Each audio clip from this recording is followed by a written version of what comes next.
Bueno, estamos en los estudios de la cadena COPE en Madrid, todo gracias al entrevistado de hoy, Pedro Martín, periodista y encargado del arbitraje y de los datos en tiempo de juego. Muy buenas, Pedro, ¿qué tal? ¿Qué tal? Muy buenas, ¿cómo estamos? Pues lo primero, quería darte las gracias de verdad por habernos traído aquí, es toda una experiencia y mucha ilusión, la verdad. Pues de nada y bueno, pues es lo más normal, que la gente que esté estudiando periodismo conozca estos sitios, ¿no? Sí, Pues todos empezamos alguna vez cuando fuimos a un periódico, ¡ah! ¿Cómo son los periódicos y cómo son las radios? ¿No? Pues bueno, pues ojalá que dentro de unos años podáis estar aquí currando. ojalá. Lo primero de todo, ya ha terminado la temporada, ¿cómo la valorarías personalmente? ¿Sobre qué enfoque? El enfoque profesional. Ah, profesional. Bueno, falta rematarla, faltan las eliminatorias de segunda, algún partido de la selección y profesionalmente, pues bien. Para mí siempre son agotadoras. El problema es que no solamente son agotadoras las temporadas, sino los veranos, porque cuando uno trabaja con los datos, no solamente tienes que estar machacando los datos durante la temporada, sino que durante el verano, mientras que los otros compañeros están tomando el sol, pues muchas veces yo tengo que estar revisando cosas y corrigiendo cosas, porque lo bueno de, o sea, lo importante de los datos es que estén bien y cuando los mires dentro de 10 años sepas que estén bien. Entonces, cuando acaba la temporada, una de las cosas más importantes que tengo que hacer es corregir todos los posibles errores que pueda tener en la base de datos. Tengo que comparar alineaciones para que estén todas correctas, cambios, goles. Entonces, cosas que durante la temporada no me da tiempo, pues es lo que hago. Y profesionalmente, para el grupo nuestro, porque nosotros como individuos podemos estar satisfechos más o menos, pero aquí lo importante es el grupo. Pues para el grupo muy bien, porque nos acompaña la audiencia, nos acompañan los anunciantes, que es muy importante, y digamos que el grupo sigue tan feliz como siempre y tan unido. Bien. Luego hablaremos de la base de datos que tienes, porque es muy extensa, pero para empezar vamos a repasar un poquito por encima tu carrera. Creo que entras primero en Carrusel, si no me equivoco, o sea, de esta familia, ¿no? Sí. ¿Cómo se gesta tu fichaje por el equipo? Bueno, yo primero, yo conozco a Paco desde clase, porque íbamos juntos al colegio. Nos conocemos desde que tenemos 13 años, que coincidimos en los Salesianos de Atocha. Y bueno, yo tuve experiencias laborales anteriores, en Málaga en periódico, en Madrid en periódicos, y en una última jornada de la temporada 94-95, que había mucho lío en la última jornada por posible resultado, es decir, si este gana se mete en la UEFA, si no ganas desciende, si empata juega la promoción. Le comenté a Paco que si quería, si fuera al último programa de esa jornada, de esa temporada, para ayudarle a todas esas cosas. Y bueno, él ya sabía que yo tenía ya recopilación de datos y todas esas cosas, porque en los momentos en los que no tenía trabajo, que en aquella época era bastante habitual, porque yo estuve trabajando 2 años en Málaga, luego me vine a Madrid, en el periódico con el que estuve duró 2 meses, lo cerraron, luego me fui a Lugo, luego volví, me fui a otro periódico en Madrid que también cerró, total, los líos de la profesión. Entonces, en esos impases en los que me quedaba sin trabajo, pues empecé a recopilar información y cosas históricas de la liga. Y bueno, pues ya tenía bastante. Para lo que tengo ahora es insignificante, pero digamos que ya me podía valer. Y bueno, pues entonces a raíz de aquel programa, pues a Paco le gustó la experiencia y ya nos dijo de empezar la siguiente temporada, la 95-96, con todas estas cosas. Y ya de ahí en la SER hasta 2010 y luego hay el trasvase a la COPE. ¿Cómo lo vives tú? ¿El trasvase? Sí. Pues como una experiencia de la vida. Al principio pensando por qué sucedía eso, porque muchas veces no le encontraba explicación, y luego pues afrontando un nuevo reto con dudas, porque cuando te vas de una empresa consolidada y que teníamos mucha audiencia y digamos mucha ventaja sobre los demás, pues llegas a una emisora nueva que te das cuenta de que tú puedes arrastrar muchos oyentes, pero no sabes hasta qué punto cuántos. Pero bueno, pasado el tiempo, pues te das cuenta de que tenemos que dar gracias a Dios por estos 12 años que llevamos ya aquí, ¿no? Sí, o sea, el cambio al final salisteis ganando, ¿se puede decir? Sí, digamos que, bueno, económicamente la mayoría de nosotros salió ganando, porque digamos que al hacer el cambio, si te vas a otra empresa te ofrecen un poco más, pero eso casi es lo de menos. Lo importante es que hemos seguido juntos, hemos tenido la suerte de tener una audiencia bastante fiel, prácticamente desde el principio, y bueno, pues ahora los datos que nosotros manejábamos internamente y por la repercusión y por lo que te comenta la gente en la calle y todas esas cosas, pues ahora se reflejan ya en los datos oficiales mejor. ¿Cómo describirías la función que hoy tienes en tiempo de juego?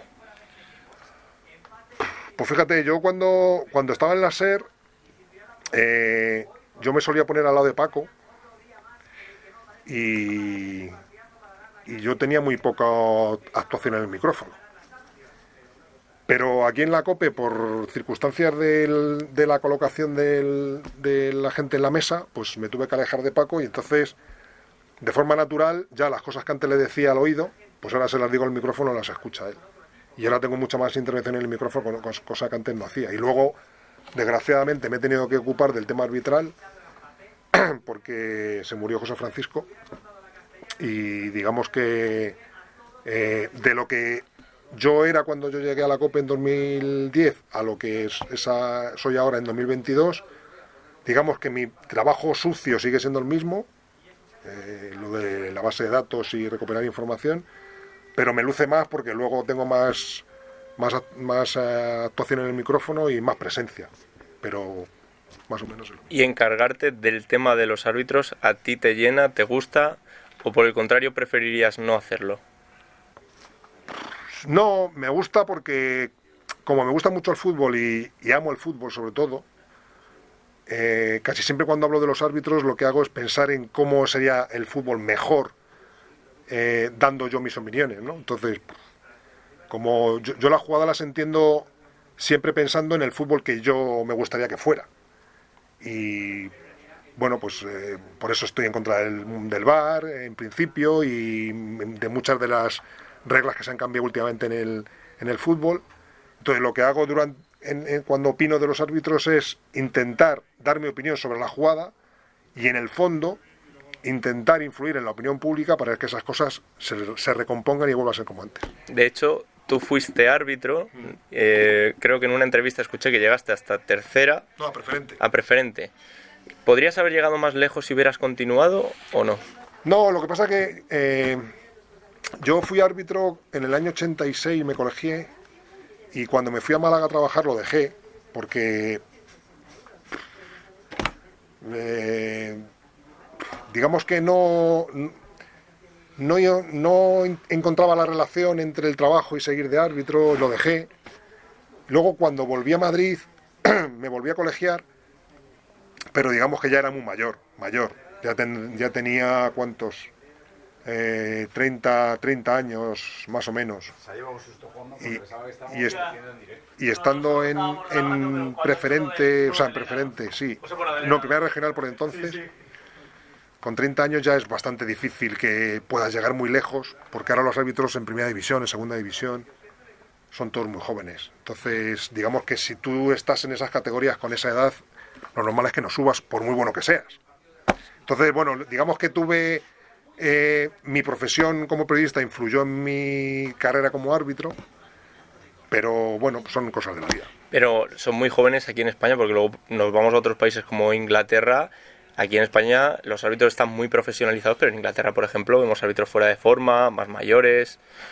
Sí, pero bueno, en Inglaterra lo vemos más mayores, pero cuando llegan a la primera división cada vez también son más jóvenes. Entonces aquí claro, aquí Mateu Laos, por ejemplo, tiene 45 años. O del Cero tiene 46. Pero el asunto es que ellos quieren que cuando se llegue a esa primera división sea relativamente joven y luego, sobre todo, que en las categorías inferiores a primera división la cantera que tengan ellos no sea de gente de 40 años. ¿Sabes? Porque lo que quieren es árbitros que en 3, 4, 5 años puedan estar en primera. Entonces, encontrarte árbitros de 35 años en segunda B o en tercera división, te los encuentras, pero no son árbitros que tengan proyección de llegar a primera división. Los hay porque los tiene que haber, porque son árbitros que a lo mejor llevan mucho tiempo en la categoría y siguen ahí porque tienen afición y porque mal que bien tienes un sobresueldo, digamos, porque ahí los árbitros no son profesionales, pero en segunda división B, pues a lo mejor si te sacas, pues imagínate, pues si te sacas al mes 2.000 o 3.000 euros más, pues mira qué bien, ¿no? Pero con 35 años en segunda B es casi imposible que llegues a primera. ¿Y qué crees que le puede llevar a alguien a hacerse árbitro viendo, por ejemplo, la crispación que supone la profesión en Twitter o lo desgastada que está? Bueno, yo cuando me hice árbitro la situación estaba peor. O sea que ahora ser árbitro es... ¿Peor incluso que ahora con las redes sociales? Es que las redes sociales, si les haces caso, te puedes volver loco. El problema que había cuando yo arbitraba no eran las redes sociales, eran directamente el público en los campos. En los campos de aquella de entonces, en finales de los años 80, había más gente en los estadios, en los partidos de categorías inferiores, no había tanta tele. Y ahora no hay nadie. Con lo cual, ahora no hay nadie. Y luego el comportamiento en general es mucho peor. Yo recuerdo en aquella época cuando nosotros llegábamos, teníamos que llevar las actas los lunes al colegio madrileño de árbitros y llegabas el lunes por la tarde a las 6 o las 7 de la tarde a dejar las actas y siempre te encontrabas a 4 o 5 compañeros haciendo anexos porque no habían podido rellenarlos el día anterior porque habían tenido que salir por patas del campo, ¿no? Y bueno, te encontrabas pues a compañeros golpeados, algunos pues con heridas, otros pues cosas que pasaban en aquella época. Entonces ahora ser árbitro, si te vas a las redes sociales, evidentemente mucho peor porque antes no había, pero es que antes corría peligro de tu integridad física. Ahora en ciertas categorías puede continuar ocurriendo. Sí, pero es muy raro. O sea, ahora te dan más problemas, por ejemplo, los padres, casi, que los espectadores en los estadios. Si tienes unos padres que están viendo partidos de juveniles, cadetes, infantiles, vas a tener más problemas con los padres que con los aficionados. Vamos. Pero en aquella época había problemas en primera división, en segunda división, pero bueno, al fin y al cabo ahí estás protegido. Pero realmente cuando los árbitros corrían peligro era en las categorías inferiores, que ahí sí que... ¿Tú llegaste a correr peligro en algún momento? Sí, hombre, claro. Yo recuerdo un par de guantazos en un partido en Getafe y salir en la furgona de la Policía Municipal o la Guardia Civil 3 o 4 veces. Era bastante habitual. Vamos con la pregunta que todo el mundo se hace. ¿Un árbitro puede pitar deliberadamente a favor de un equipo? No. Y te lo digo más... antiguamente, cuando digo antiguamente, 80, años 70, los árbitros no eran profesionales. Entonces digamos que en algunos momentos algún árbitro podía tener la tentación más fácilmente que ahora de aceptar algún premio para que algún equipo ganara. Pero ahora es casi imposible, porque el árbitro se está jugando mucho más de lo que le puede estar pagando ese equipo. Ahora un árbitro en primera división, si eres internacional, entre pitos y flautas, igual te llevas medio kilo al año, ¿sabes? Entonces, para comprarte ese equipo, ¿cuánto te tiene que dar? 5 millones. Es que no lo veo. Y aparte, que es que los árbitros... la mentalidad que tiene un árbitro ha cambiado mucho durante estos años y yo creo que la percepción que tienen incluso la gente que quisiera comprar un árbitro es que sería más fácil comprar un partido por otro lado antes que irse al árbitro, ¿sabes? Sí, entiendo. Ahora el elemento que se ha añadido nuevo, y ya vamos con él, es el VAR. Tú eres un firme defensor de que no haya VAR. Sí. De hecho, tienes la camiseta de tu web, ¿no? VAR no gracias. VAR no gracias, sí. ¿Por qué es así? Bueno, cuando yo estoy en contra del VAR, no estoy en contra del VAR del todo. Lo que estoy en contra es de la implantación, de cómo se ha hecho y de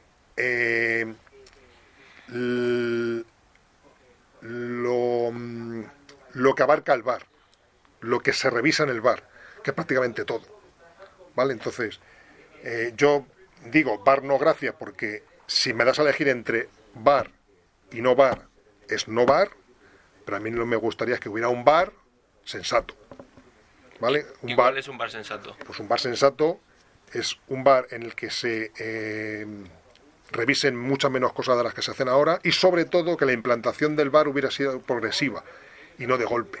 Es decir, primero hay que a los aficionados adaptarlos a los cambios. Tú puedes meter primero la revisión de los goles, de la raya de gol, luego si quieres te metes en otras rayas, por ejemplo los fueras de juego o las líneas de fondo, y vas poco a poco metiendo cosas en las revisiones, pero que la gente se vaya adaptando. Y aquí lo que han hecho en el fútbol, que era un deporte que durante años y años y años era muy reacio a cualquier innovación, de repente han metido la innovación más grande de la historia y de golpe.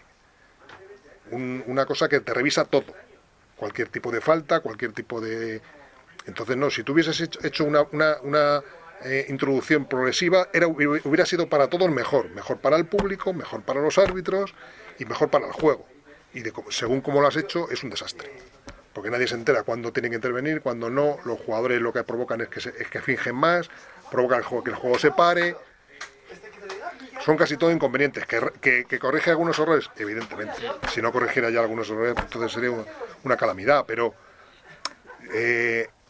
lo que creo es que es una herramienta bastante eficaz, pero siempre que se hubiese hecho mejor la implantación y que tuviéramos clara cuándo se entra y cuándo no. Claro, el problema quizás es la interpretación, por ejemplo, a las manos, cuándo es mano y cuándo no es mano. Sí, bueno, eso es una consecuencia derivada de la implantación del VAR, porque ha habido reglas que se han cambiado, porque los que hacen los cambios en el reglamento se creen que todo el mundo tiene VAR.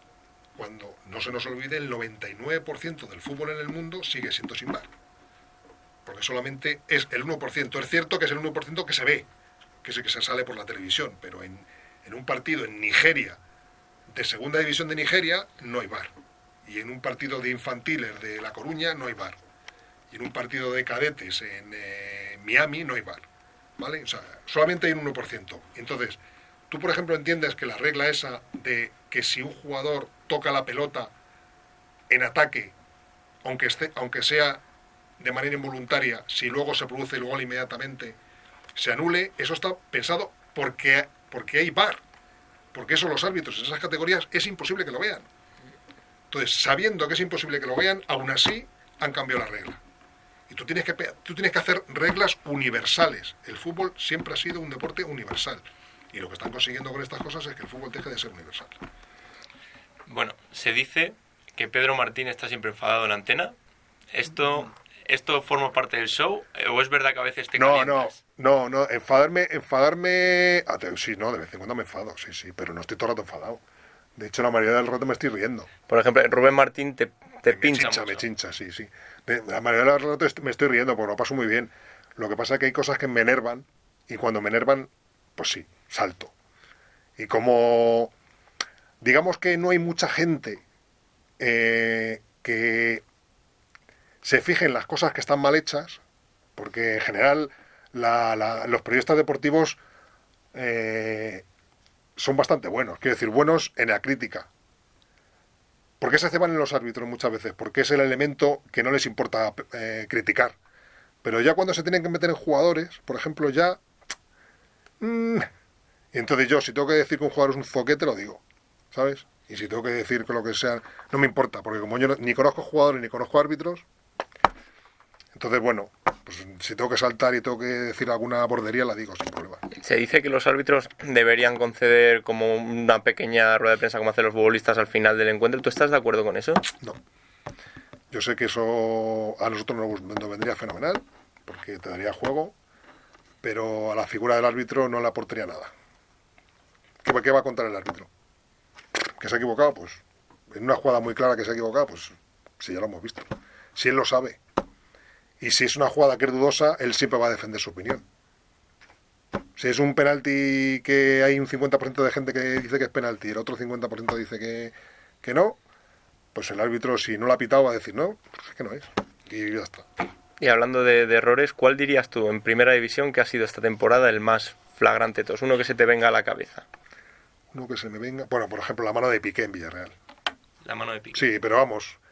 Este año, yo en mis anotaciones de los partidos, cuando hay un error muy claro, pongo error escandaloso y, pues no sé, igual he puesto 20. Pero es el primero que se me viene a la cabeza, pero no sé. Pero sigue habiendo. ¿Cómo sabes cuándo intervenir en una retransmisión de tiempo de juego? Pues, ¿cuándo? Pues yo voy teniendo cosas en la cabeza y muchas veces no las digo en el momento, sino que estoy esperando que surja algo que venga al pelo en ese momento. Yo qué sé, pues por ejemplo, durante el partido de hoy he mirado los partidos que había jugado Gavi esta temporada, que aún no tiene 18 años, y bueno, he visto que había jugado 47 partidos con el Barça y 7 con la selección. Y no lo he dicho según estaba mirando el dato. Estaba esperando que en la transmisión hubiera un momento en que se hablara de Gavi para decirlo, ¿no? Decir, mira, un chico que todavía no tiene 18 años y ya ha jugado 47 partidos con el Barça y 7 con España, ¿no? Evidentemente hay otras veces que tengo que intervenir, por ejemplo, cuando es un tema del árbitro, pues si hay una jugada polémica tengo que intervenir sí o sí.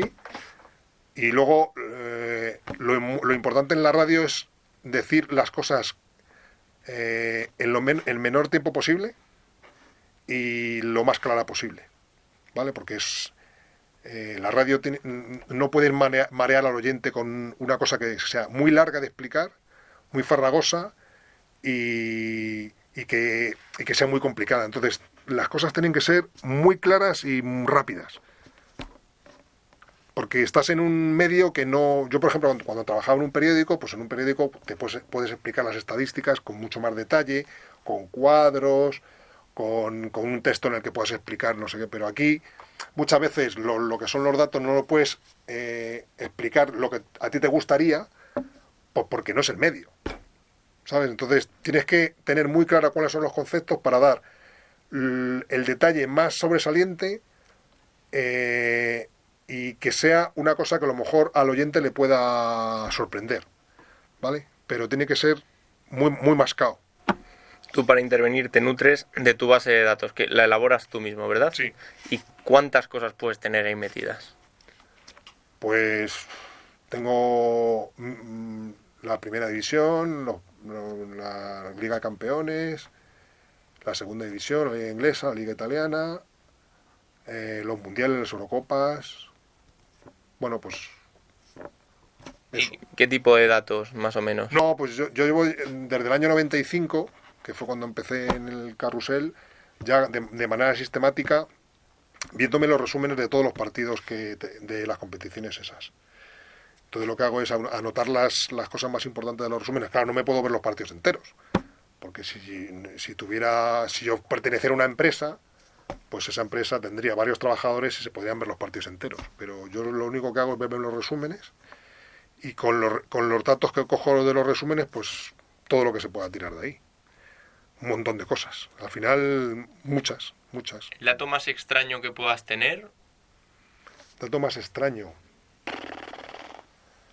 Yo qué sé, pues...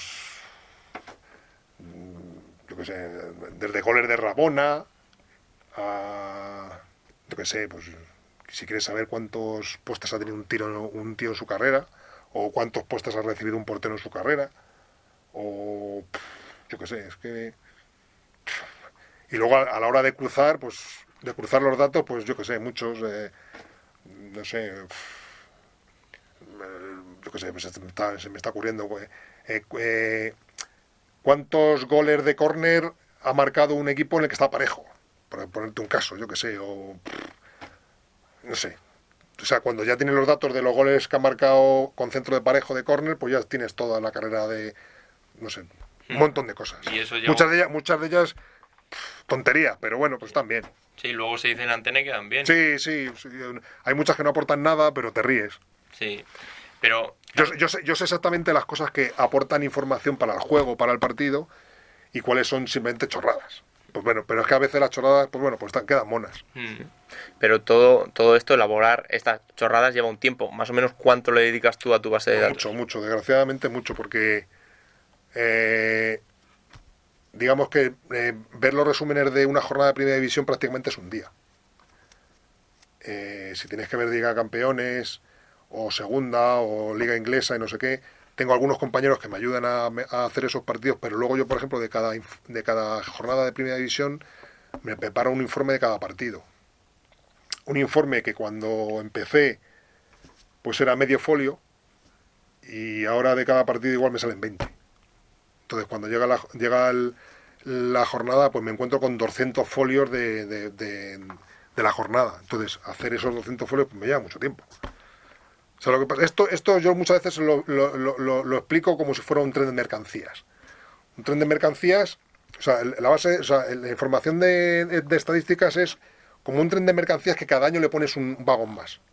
Entonces, al principio el tren de mercancías tenía la máquina y 4 vagones, y cuando han pasado 20 y tantos años tiene la máquina, los 4 vagones del principio más 20 y tantos vagones de todos los años. Entonces, al final la máquina tiene que arrastrar mucho peso. Entonces, al final, claro, yo manejo mucha información, pero el asunto es que todo eso me lleva cada año más trabajo, porque tengo que vigilar un año más. Entonces, y sigo arrastrando, pero claro, sí. Al final tendré que parar, porque si no va a llegar un día que el tren de mercancías no pueda llevar tanto peso.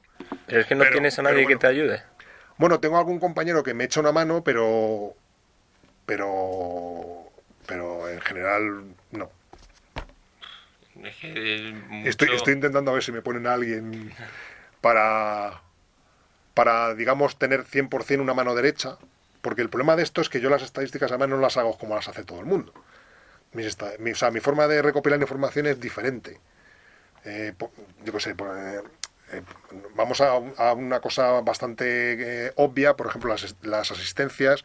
Yo no doy asistencia al jugador que da el último pase al jugador, ¿vale? Depende de cómo sea el último pase, porque si tú das un pase en el área cerca de tu área y el tío que coge la pelota se regatea 10 tíos y mete un chirlo de 30 metros, naturalmente el último jugador que ha dado el pase no le dio asistencia, porque ese jugador no ha ayudado a ese compañero a marcar un gol.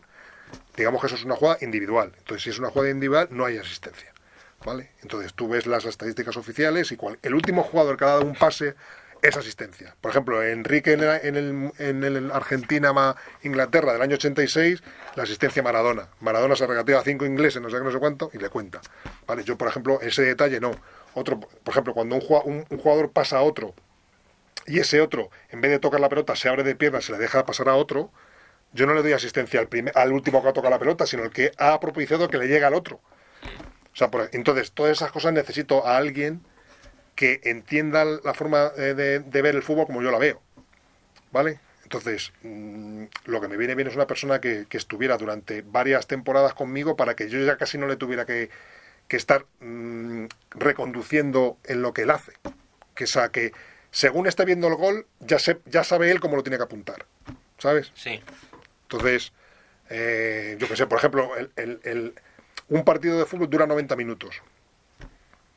En teoría, porque ahora es bastante fácil que haya partidos de 100 minutos. Entonces, si tú tienes 90 minutos, si en realidad dura 100, y por ejemplo la segunda parte dura 97, o sea, 52, 7 minutos más, tienes que ir haciendo un prorrateo de las cosas para que en realidad dure 45, porque si tú haces que un partido dure 52 y otro partido en vez de 52 te dura 59, otro 56, otro 47, la segunda parte, si tú al final haces esos minutos, estás tergiversando la información. Porque cuando al final de la liga un jugador haya jugado todos los minutos, tú tendrás que multiplicar los 38 partidos por 90, no los 38 por los 100 minutos que ha jugado o 102, porque entonces los jugadores no habrían jugado lo mismo, cuando en realidad han jugado lo mismo. Un jugador que ha jugado los 38 partidos completos ha jugado 3.420. ¿Vale? Pero si tú no lo hicieras, si tú juntaras los minutos de añadido, no serían 3.420. Cada uno habría jugado 3.729, otro habría jugado 3.940, depende de los minutos que hayan añadido en sus partidos. Con lo cual, Si un jugador, por ejemplo, entra en el minuto 90, pero se añaden 7, ese jugador juega 7 minutos. Con lo cual, al que quitas, juega 83. Sí. ¿Vale? Entonces, estadísticas oficiales. ¿Cuántos minutos ha jugado el jugador que ha entrado en el minuto 90 cuando se juega en 97? 1. Y su compañero ha jugado 89. Y le ponen 1 porque les da vergüenza de que poner 0. Porque en realidad, si entra en el minuto 90, ya no habría jugado nada, ¿no? Entonces, hay muchos detalles que yo los hago diferentes a los demás y necesito que el que haga las cosas las haga como las llevo yo haciendo desde hace muchos años, porque después de 20 y tantos años haciéndolos así, no puedo cambiar. Y la pregunta del jamón, por ejemplo, ¿cómo la preparas? Pues mira, cuando estoy preparando los informes de los partidos, pues muchas veces de la jornada esa, muchas veces me surgen las preguntas. Según voy haciendo, digo, esto puede ser una buena pregunta para el jamón. Yo cuando empecé a hacer la pregunta del jamón, evidentemente no había internet. Entonces era muy fácil hacer una pregunta, porque nadie tenía un acceso rápido para saber la respuesta. O sea, yo podía preguntar, por ejemplo, yo qué sé, pues una pregunta súper normal que se podría hacer si no hubiera internet. ¿Qué jugador sustituyó a Zidane, por ejemplo, en la final de la Copa Europa del 2002? Vale, esa pregunta que hace 25 años podía tener algún sentido, porque costaría encontrarla, tendrías que buscar en algún periódico, no sé qué, no sé cuánto, o en algún sitio que viniese. Ahora es que no tiene ningún valor, porque miras, final de la Eurocopa Europa del 2002, alineaciones. Zidane fue sustituido en el minuto 88 por Solari. Entonces tengo que buscar preguntas que o no vengan en internet, o si vienen en internet no sean súper fáciles, también hay veces que hago alguna excepción y ya sé que van a ser preguntas súper fáciles que porque le das al botón y salen. Pero si la hago es porque Paco me dice que no quiere que perdamos mucho tiempo en llamadas, dice quiero que la primera salga y ya está, o porque realmente ese día me he levantado con el pie derecho y quiero que acierten rápido. Pero sí, tengo que buscar preguntas que no sean muy cómodas. Entonces, a veces dice Paco, ¡joder, qué difícil! Digo, tranquila, van a acertar rápido. Y a veces es verdad que aciertan rápido, pero a otras no. Otras me equivoco. Por ejemplo, hace poco hice una, que no me acuerdo cuál fue, que yo pensaba que iba a ser fácil y estuvieron ahí toda la tarde. Hubo una que no se sacó. Y no se sacó, lo tuvieron que esperar al día siguiente. Sí, pregunta fue, ¿qué entrenador fue el último en una liga repetir 10 veces en la misma alineación? Y yo pensaba que iba a ser... ¿Era Quique Sánchez Flores al No, final o algo? no, Quique... Quique lo dijeron, ¿no? Quique estaba había alineado en mi equipo 9 veces esta liga. Y yo preguntaba a uno, el último que llegó a 10, y fue Schuster, con el Levante. Ah, sí, es verdad, Schuster. Pero yo pensaba que no iba a ser tan difícil, y mira, al final estuvimos hasta el día siguiente. Bueno, al final es que no lo adivinaron. No, lo adivinaron, lo dijiste, estaba escuchando justo. Sí. Y bueno, vamos ahora con algunos temas de actualidad. Por ejemplo, ¿qué piensas del caso Mbappé? Que obviamente, pues, una preguntita iba a caer. Pues son cosas que pasan en el fútbol moderno. Es que si un jugador ha dado la palabra... Claro, nosotros estamos siempre pensando en que Mbappé le dio la palabra al Madrid. Se supone que si tú le das la palabra a alguien, la vas a cumplir. Y luego se supone también que si el Madrid tenía tan asegurado el fichaje, algo tendría que haber hecho para asegurarlo de verdad. Porque si tú tienes un jugador libre desde el día 1 de enero y tú no tienes ningún compromiso, como luego parece ser que ha sido así, que no tienes ningún compromiso con Mbappé, cuando llegue el mes de febrero, por ejemplo, tienes que decir, chico, tienes que decidirte si vienes o no. Porque nosotros no podemos estar pendientes de ti hasta el mes de mayo. Porque digamos que hemos metido todos los huevos en la misma cesta. Todos los huevos del Madrid este año estaban en Mbappé. Entonces ahora te encuentras con que una posición que tú querías reforzar, como era la delantera, pues ya no tienes ni a ese ni al supuesto sustituto que podía venir si no venía el otro.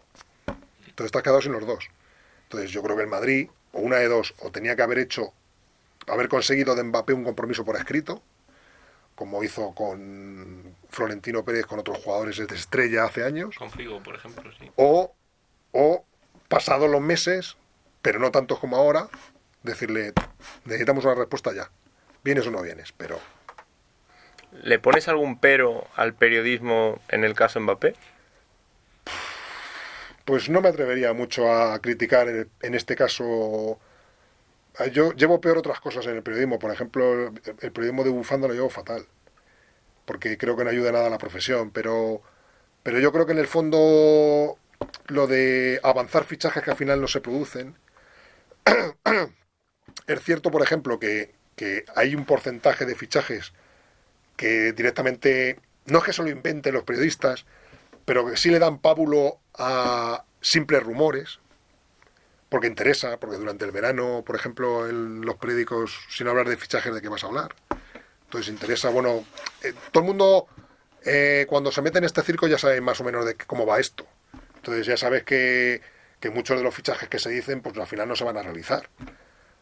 Pero bueno, digamos que lo entiendo como dentro del circo que es el fútbol, ¿no? Y ese circo del fútbol ha pasado, esto que te digo yo, desde hace 100 años. Desde hace 100 años hay fichajes que no se realizan, que se anuncian y luego no salen, pero digamos que es dentro del espectáculo del circo, dentro del espectáculo del fútbol profesional, que tenés que vender cosas y tal. Pero ya te digo, otras cosas que llevo peores que los periodistas desde hace 20-25 años dejen de ser periodistas. O sea, por ejemplo, programas como El Chiringuito no son tu estilo. No, la verdad es que no lo veo mucho. Me entretiene un rato, pero es que, por ejemplo, en el tema, por ejemplo, de los árbitros, cuando se analiza una jugada polémica, por ejemplo, cuando lo hacemos aquí, si es un partido entre el Madrid y el Barcelona, bueno, no hace falta ni que sea un partido entre el Madrid y el Barcelona. Si es una jugada que ha beneficiado al Madrid, yo antes de que hablen ya sé la opinión de qué va a decir ese y la opinión que va a decir el otro. Y tiene mucho que ver con, digamos, los equipos con los que más cercanos están. Es decir, si es una jugada que beneficia al Madrid, sé que la gente que está cubriendo la información del Madrid, el 99% van a decir que la decisión es correcta, y si les preguntas eso mismo a los que están en Barcelona van a decir que no. Entonces, yo sí estoy viendo el fútbol y tengo el fútbol en mi cabeza y sé calibrar una acción del juego, a mí no me va a influir en nada que yo esté más cercano a un equipo que otro. Si es que lo principal es ver cómo se produce la jugada. Entonces, no sé, esas cosas las llevo fatal. Eso lo llevo mal. Vamos ahora con otro tema. Mundial de Qatar 2022, que se podría empezar en 2 semanas, pero se juega en noviembre. ¿Cómo lo llevas? A mí no me importaría que se jugara en Qatar el Mundial y que se jugara en diciembre, porque no se puede jugar en otra fecha, si no supiera los tejemanejes que ha habido para jugar en Qatar. Si tú haces, por ejemplo, un Mundial en Marruecos o en Egipto, o sabes que no puedes jugar en verano. Es que, salvo que hagas estadios cubiertos, que estén todos con aire acondicionado, sabes que no se puede jugar. Entonces, pues, si tienes que hacer un mundial, el primer mundial que se hace fuera del verano, fuera de junio, julio, porque cuando juegas en el hemisferio sur no es verano, pero bueno, pues no pasa nada porque se juega un mundial fuera de fechas, no pasa nada. Se trastocan un poco todo y ya está. El problema es que sabes que eso se ha producido porque ha habido dinero por abajo. Y eso es lo que... esas cosas son las que van minando el suelo del fútbol, ¿vale? Que son lo que luego provoca que la gente, que el aficionado se despegue del fútbol, que no se lo crea, que dude, porque si los propios organizadores de los eventos ya son incapaces de mantenerse firmes frente a eso y caen en la tentación, pues el aficionado pues duda. ¿Y qué más cosas pueden hacer que un aficionado se despegue del fútbol? Pues yo qué sé, es que estos días si escuchas que el presidente de la federación y el presidente de la liga se están espiando, tío, es que, no sé, que son... los dirigentes del fútbol, los principales actores son los futbolistas, pero los dirigentes del fútbol son muy importantes. Y si tú ves con el paso del tiempo. Los dirigentes, su influencia se nota con el paso del tiempo. Yo que sé, por ejemplo, ¿por qué Osasuna, un club de una ciudad de 200.000 habitantes, desde el año 80 hacia acá, ha estado siempre en primera división, salvo 6 años entre el 2000... Bajó en 2012, en 1994 y 2000. Del 2000-2014 estuvo otra vez seguida. Bajó, subió también en 2016. O sea que ha estado 4 años, 6... Ponle que desde el 1980 que subió, de los 42 o 43 años que llevamos, ha estado en 35. ¿Por qué Osasuna, siendo un equipo de una ciudad de 200.000 habitantes y de una provincia de 500.000, porque dice, no, es que tengo 200.000, pero a mi alrededor, por ejemplo, como San Sebastián, que es una ciudad de 200.000 habitantes, pero a los alrededores de San Sebastián viven otros 200.000, otros 300.000. Puede estar Osasuna tanto tiempo en primera división y equipos como el Murcia, el Hércules, el Córdoba, de ciudades de medio millón de habitantes, de 400.000 habitantes, casi no tienen presencia en primera división en las últimas 4 o 5 décadas, por los dirigentes. Pues entonces, lo mismo que si tú tienes dirigentes buenos, ese club lo va a notar no en un año, sino a lo largo de las décadas. Pues lo mismo de los dirigentes buenos en el fútbol, cuando son buenos se nota en el fútbol en décadas. Y este deporte ha tenido dirigentes muy buenos porque han conseguido que el fútbol sea el deporte universal, el deporte más importante del mundo. Y seguro que los primeros dirigentes que hubo en el fútbol tuvieron que luchar porque ese deporte fuera el predominante frente al rugby, frente a no sé qué, frente a no sé cuánto, y lo consiguieron. Y lo que tienen que hacer los dirigentes actuales del fútbol es luchar porque el fútbol sea eso. Siga siendo el deporte, el mejor deporte del mundo, el deporte que más quiere la gente. En general puede ser, pero yo en los últimos años veo gente que está un poco, que no tiene muy claro hacia dónde ir. Por ejemplo, lo de cambiar la Liga de Campeones y hacer el podrio que piensan hacer, simplemente por sacar más dinero. Ayer, por ejemplo, se jugó un torneo, la finalísima. Sí. Otro torneo más. La gente ya no sabe qué torneo se juega, qué torneo. Tío, si esto es mucho más sencillo, si la gente, el aficionado al fútbol, cuando tiene una alegría porque ha ganado su equipo, su selección, un torneo importante, sale a la calle a celebrarlo. Por ganar la finalísima no sales a la calle a celebrarlo. Vamos a contener un poco esto, porque es que al final la gente ya no sabe ni lo que juega, ni lo que no juega, ni qué día juega. No sé. A lo mejor son tiempos que cambian y que yo no los percibo como cuando yo era joven y sabía que los domingos, los miércoles, no sé qué. O sea, había un orden y había una valoración de las cosas. Ahora, ayer escuchando, no, es que Messi ya tiene 40 títulos. Sí, tiene 40 títulos, pero si es que si le contamos esto de la finalísima en la Supercopa, no sé qué, no sé cuánto. Cuando llega gente y te saca 6 Copas de Europa y 12 ligas, ¿qué haces? ¿Consideramos lo mismo los 6 Copas de Europa y las 12 ligas de Gento que los títulos que tiene Marcelo en el Madrid? ¿Tiene más títulos Marcelo que Gento? Sí. ¿Tiene el valor de los títulos de Gento y Marcelo tienen el mismo valor? No. Es que hay una titulitis. Sí, claro, porque es que ahora se juegan tantos torneos, la Supercopa de no sé qué, la Supercopa de no sé cuántos. Son torneos que se juegan en 2 días. Bueno, vale. Estamos en el mundo de... Pero está muy bien que se jueguen ese tipo de cosas para que la gente sepa capaz de valorar qué título es de verdad y qué título es de metrijilla. Vamos ya con las últimas 3 preguntas. Has dicho que no te gusta el periodismo de bufanda, pero ¿tú tienes equipo? Hombre, claro que tengo equipo. ¿Y es público o no es público? Y no se va a hacer público. No. ¿Piensas que perjudica en algún sentido que se conozca el equipo del que es un periodista? A mí no me gusta que se sepa, porque ya es un prejuicio que le puedes atribuir al oyente.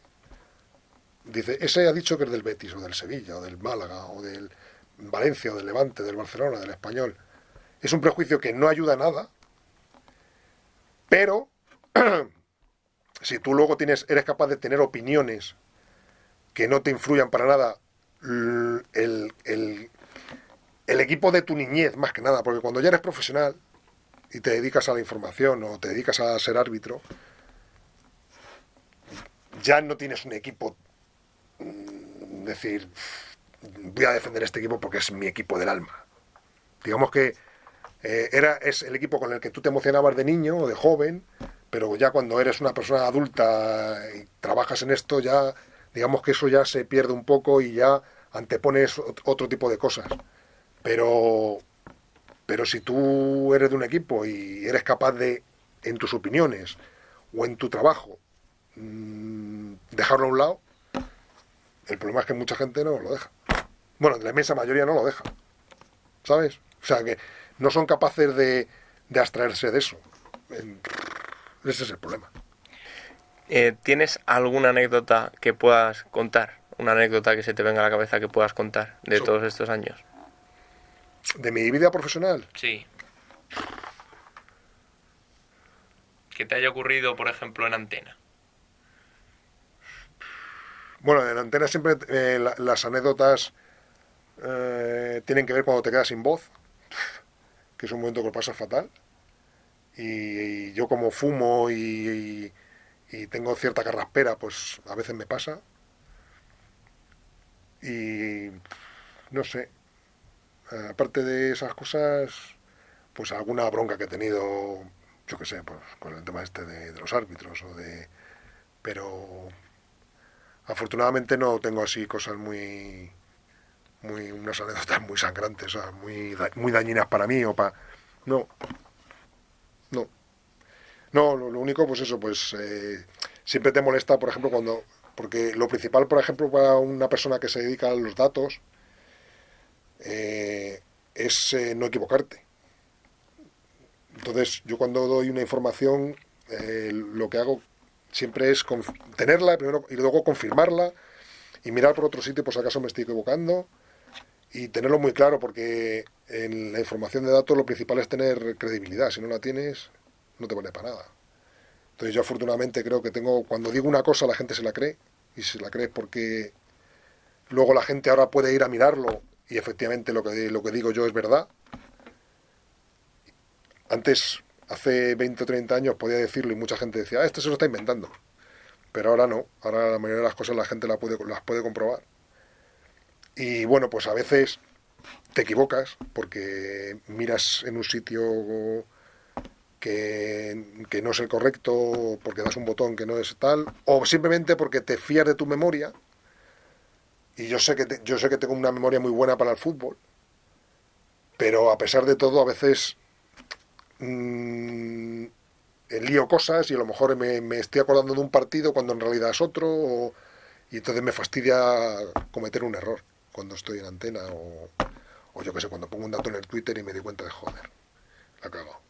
Pero bueno, afortunadamente me pasa poco, porque por ejemplo, cuando empecé con el Twitter, que empecé en 2010 cuando vinimos aquí a la COPE, en el primer mes y medio, 2 meses de utilizar el Twitter, precisamente por no confirmar las cosas, sí que cometí 2 o 3 errores y dije, joder, esto lo tengo que cuidar y ya es muy raro que me equivoque, porque antes de lanzar el tweet, digamos, aunque tarde un minuto más, me gusta confirmar las cosas que estoy poniendo. Entonces puede haber alguna errata, evidentemente, pero la información es buena. Y ya para cerrar, ¿dónde te ves en un periodo de tiempo de unos 5 o 10 años? Pues ahora mismo tengo 55. Si va todo bien y no sucede nada, pues lo normal es que hasta la jubilación esté aquí. Lo que pasa es que no sé si me voy a jubilar con 65, tío. A lo mejor haces como Pepe Domingo. Pues yo qué sé, pues a lo mejor. A lo mejor tiramos todos hasta los 80, ¿no? No sé, es que es algo que pasa que el trabajo que yo tengo es mucho más pesado que el que tiene Pepe, evidentemente. Porque Pepe viene aquí, hace su publicidad, se lo pasa bien. También tiene su mandanga, ¿eh? O sea, no estoy diciendo que Pepe sea jajajajiji, pero no es lo mismo estar toda la semana machacado, porque yo cuando realmente disfruto más y trabajo menos es cuando estoy aquí. El trabajo duro es el que hago en casa durante la semana. Y digamos, son trabajos completamente diferentes. Y entonces es más normal que Pepe aguante hasta los 80 años, porque primero tiene la vitalidad que tiene,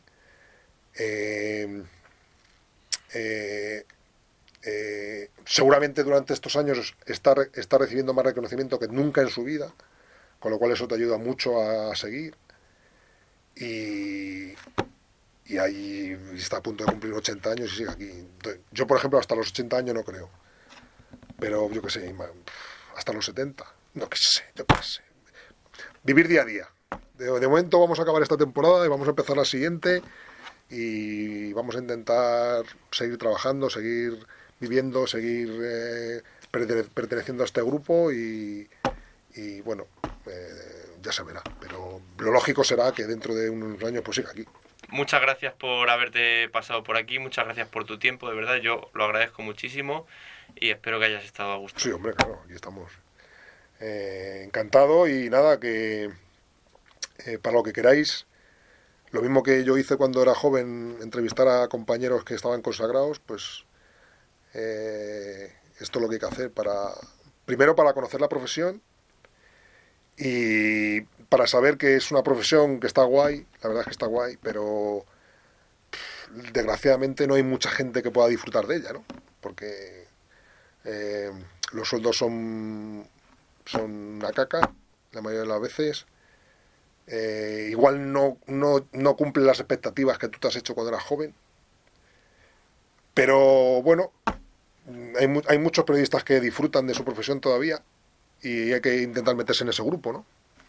Y bueno, pues no sé hacia dónde va a derivar la profesión con esto de las redes sociales, porque al fin y al cabo ya casi te puedes convertir tú en un propio medio de comunicación, ¿no? Antes sabías que tenías que trabajar en un periódico, en una radio, en una televisión para, digamos, tener una repercusión con los receptores de la información, pero ahora mismo tú puedes convertirte en un emisor a través de las redes sociales. Entonces no sé hacia dónde se va a canalizar todo eso, porque el problema es la fiabilidad de la información. Yo me fío mucho más de un medio consolidado que no de un tuitero que suelta cualquier cosa por ahí. Pero si es Fabrizio Romano hay que fiarse. Pero no sé, claro, llega un punto en que la gente que está metido en ese mundo tiene tanta credibilidad porque se la ha conseguido, se la ha labrado e incluso lleva a tener equipos detrás que le ayudan. No sé para dónde va a tirar esto, pero hay que tener mucho cuidado con la cantidad de información que estamos recibiendo, porque de la cantidad de información que estamos recibiendo mucha de ella no es buena. No te digo yo que sea falsa, que en muchos casos lo es, sino que no es buena, porque no está bien elaborada, no está bien estructurada, no está bien contada. Bueno, no sé, pero yo sigo disfrutando cuando me cuentan una cosa bien contada. Y cuando veo un programa de televisión en el que alguien me está contando las cosas con todos los detalles y con todas las cosas necesarias para que yo entienda la situación. Y lamentablemente no hay muchos sitios donde suceda eso, pero bueno, a ver si la profesión es capaz de mantenerse en pie y seguimos teniendo los periodistas capacidad de seducción con los que nos escuchan o con los que nos leen o con los que nos ven, que muchas veces entiendo que esa gente diga, estos periodistas son unos cabrones, unos mentirosos, y bueno, es la parte que nos toca por todo el daño que nosotros mismos hacemos a la profesión. Pues queda ese mensaje entonces. De nuevo, muchas gracias. De nada.